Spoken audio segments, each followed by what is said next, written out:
রাজধানীতে একের পর এক খুনের ঘটনায় বাড়ছে আতঙ্ক। বিচারহীনতাই মূল কারণ বলছেন অপরাধ বিশেষজ্ঞরা। পরিস্থিতি জটিল হওয়ার শঙ্কা।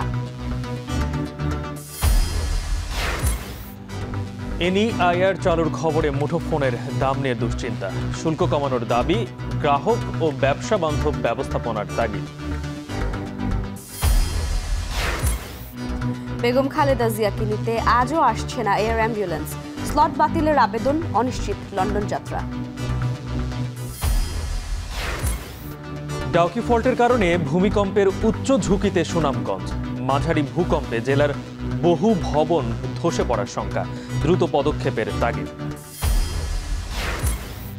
এবং শীতের আমেজে গ্রামগঞ্জে রস খাওয়ার ধুম। নিপাহ ভাইরাস সংক্রমণের ঝুঁকি বাড়ছে, কাঁচা রস না খাওয়ার পরামর্শ চিকিৎসকদের।